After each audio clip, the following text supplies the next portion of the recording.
So in previous video we discuss about the counseling of TB. इस video में हम लोग डायबिटीज़ की और एंडोस्कोपी की काउंसलिंग देखेंगे, ठीक है। तो नेक्स्ट है हम डायबिटीज़ मेलाइटस की सेम अगेन वही इंट्रोडक्शन करवाएंगे अपना पेशेंट को कि मेरा नाम डॉक्टर XYZ है और मैं आपकी उस टीम का हिस्सा हूँ जो आपके इलाज में मुनव्वस है, ठीक है। फिर हम पेशेंट से पूछेंगे कि इनको इस डिसीज़ के बारे में क्या पता है। जो भी पता होगा वो बता देगा, पेशेंट नहीं पता होगा तो वो कह देगा कि मुझे नहीं पता। तो फिर आप उसको ये बताएंगे कि डायबिटीज़ मेलाइटस होता क्या है, बेसिकली क्या होता है कि इसमें जो है ना खून में शुगर की मिकदार बढ़ जाती है, ठीक है। पेशेंट की लैंग्वेज में ही समझाना है आपने। क्या क्लिनिकल फीचर्स हो सकते हैं, तो इसमें आपने को 3 पीस याद होने चाहिए। आपने पेशेंट को कहना है आपका जो यूरिन है वो ज़्यादा आ सकता है, आपको भूख ज़्यादा लग सकती है, आपको ज़्यादा प्यास लग सकती है, ठीक है, बेवक्त भूख लग सकती है आपको, वो भी तेज़। तो आपने उसको क्लिनिकल फीचर्स बताने हैं। नमनेस हो सकता है पेशेंट को, ये सब जो है ना फीचर्स आपने पेशेंट को बताने। अच्छा, क्या कॉम्प्लिकेशंस हो सकती हैं, आपने कहना है कि अगर बावक्त इसको ट्रीट ना किया जाए तो इसके अंदर क्या क्या हो सकता है। नमनेस हो सकती है, किडनी का मसला हो सकता है, सही है, और न्यूरोपैथी हो गया, नेफ्रोपैथी हो गया, सही है। इसके अलावा जो है ना आपने पेशेंट को बताना है कि माइक्रोवेस्कुलर मैक्रोवेस्कुलर कॉम्प्लिकेशंस का बताना है कि कीटोएसिडोसिस हो सकता है। ये सब कॉम्प्लिकेशंस आपने ना पेशेंट को बतानी है। अच्छा, फिर टेस्ट आप लोगों ने ये पॉइंट्स अपने ध्यान में रखने हैं, ये सारे पॉइंट्स आपने डिस्कस करने हैं, ठीक है। क्या क्या टेस्ट होते हैं, हम लोग आपका एक ना शुगर का टेस्ट करेंगे जो कि एक बिहार मुँह होगा, और फास्टिंग चेक करेंगे, ठीक है, रैंडम खाने के बाद चेक करेंगे, और HbA1c चेक करेंगे ताकि पता चल सके कि ये शुगर जो है आपको कब से है। 3 महीने की sugar, glycosylated haemoglobin levels check करते होते हैं हम लोग, ठीक है। HbA1c, इन तीनों टेस्ट से ना पता चल जाता होता है वैसे तो, लेकिन कुछ जगह पे ना बहुत कंफर्मेशन करने के लिए OGTT भी करवा लेते हैं, लेकिन इतना डायग्नोस्टिक नहीं जितना HbA1c, FBS और RBS है, ठीक है। इनकी उसके अलावा जो है ना फिर वह पेशेंट को ट्रीटमेंट बताते हैं कि आपने जो है ना इसका इलाज मुमकिन है। अगर जो इसकी थोड़ी सी शुगर लेवल बढ़ी हुई है तो आपने उसको कहना है कि 2 तरीके का इसके जो है ना इलाज में इसके 2 हिस्से, इसके इलाज के 2 हिस्से हैं।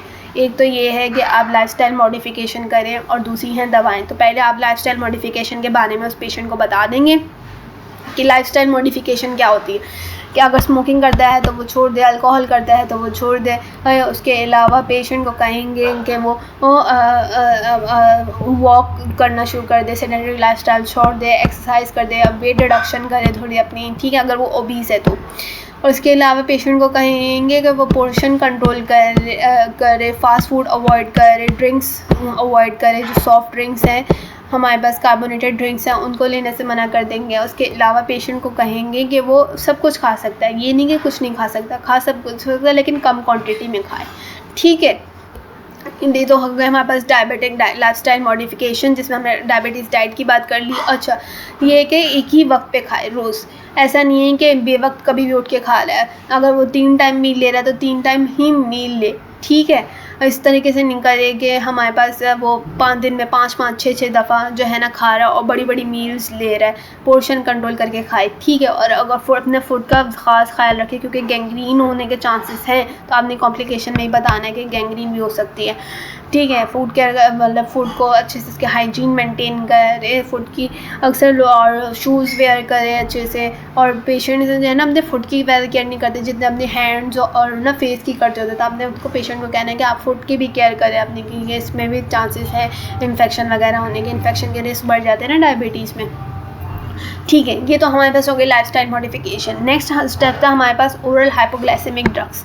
दूसरा ऑप्शन है कि दवाइयों के ज़रिए आपका ना कम कर सकते हैं। लाइफस्टाइल मॉडिफिकेशन तो करनी ही करनी है। ड्रग्स में हमारे पास कौन सी आ जाती है, ओरल आ जाती है, ओरल हाइपोग्लाइसेमिक ड्रग्स आ जाती है, और इंसुलिन आ जाती है। ओरल हाइपोग्लाइसेमिक ड्रग्स में मेटफॉर्मिन हो गया, थाइज़ोलिडोल, रेडियोन्स हो गई, सल्फोनाइल यूरियाज हो गया, ये सब आपने उनको ड्रग्स बतानी है, ठीक है। ये खाने के बाद लेनी है आपने, इससे किस्म की डोजेज बता देनी है। फिर अगर बहुत ज़्यादा शुगर है तो कहना है कि आपको इंसुलिन ही लगेगी, क्योंकि आपकी शुगर जो है ना इतनी ज़्यादा है कि वो कंट्रोल नहीं की जा सकती, ठीक है। तो फिर आपने इंसुलिन लगाने के उसको तरीका बताने हैं कि सबकुटेनियस लगाना है और हर रोज़ एक ही जगह पे नहीं लगाना, रोज़ जगह चेंज करके लगाना है। थाइस पे लगा सकते हैं, स्टमक पे लगा सकते हैं, ठीक है, आपने उसको साइड्स बतानी इंसुलिन लगाने की। अच्छा, कुछ लोग परेशान हो जाते हैं कि हम लोग जो है ना इंसुलिन अगर हमने लगाना शुरू कर दिए तो ये लाइफ लॉन्ग हम इंसुलिन पे ही लगे रहेंगे। नहीं, अगर आप जो है ना लाइफस्टाइल मॉडिफिकेशन करेंगे, अपने आप को मेंटेन करेंगे, वेट रिडक्शन करेंगे, तो ये इंसुलिन का उम्र नहीं रहती। अगर जो है ना आपका कोई और मसला ना हो कि बीटा सेल्स डिस्ट्रॉय ना हुए हों, ठीक है। नेक्स्ट जो है ना अपने पेशेंट को बस काउंसिल इसी तरीके से करना है डायबिटीज़ में कि अपनी जो है ना लाइफस्टाइल मॉडिफिकेशन पे ध्यान दें, ठीक है। नेक्स्ट है हमारे पास एंडोस्कोपी।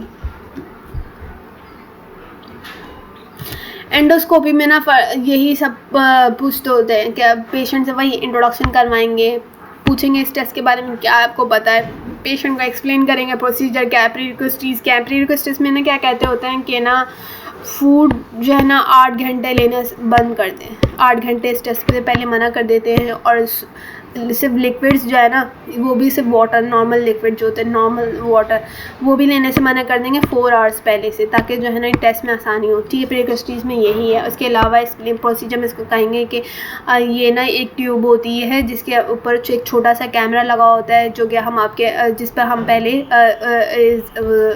सुन करने वाली दवा लगाएंगे और फिर आपके अंदर डालेंगे। उस कैमरे के ज़रिए हम आपके पेट का मुआयना करेंगे, और ऐसा भी हो सकता है कि हम इस पेट में से आपके कोई एक हिस्सा, थोड़ा सा हिस्सा ले लें, जिस बायोप्सी ले लें, और फिर वो निकाल के उसको हम उसकी जांच पड़ताल करें, ताकि हमें पता चल सके आखिर ये जो आपको मसला हो रहा है, ये जो आपकी बीमारी है, इसकी असल वजह क्या है, ताकि हमें आपके इलाज करने में आसानी हो, ठीक है। इस तरीके से आपने उसको पूरा प्रोसीजर एक्सप्लेन कर देना है। ये बताना है ड्यूरिंग दिस प्रोसीजर में, ये भी बात कर ली है हम लोगों ने। अच्छा, पेशेंट को इससे क्या प्रॉब्लम हो सकती है इस टेस्ट के ज़रिए, तो आपने पेशेंट को ये कहना है कि इससे कोई मसला नहीं है इसको, लेकिन इससे ऐसा हो सकता है कि आपको मतली जैसा हो, हल्की सी उल्टी हो, ऐसा। और इसके अलावा इस टेस्ट का कोई और मसला नहीं है, बस आपने ये कहना है कि इस टेस्ट से जो ना इलाज करने में आपकी आसानी होगी, दैट्स इट, ठीक है। नेक्स्ट, अब तक तो हमारे तकरीबन सारे स्टेशंस कवर हो गए हैं, जितने भी हम लोगों ने बात करी इंस्ट्रूमेंट वगैरह की। नेक्स्ट एक वीडियो में ना मैं आपको एक प्रॉपर गाइडलाइन बताऊंगी कितने स्टेशंस आते होते हैं और किस हिसाब से स्टेशंस आते होते हैं, और बच्चे क्या क्या गलतियां करते होते हैं स्टेशंस पे, ठीक है। That's it.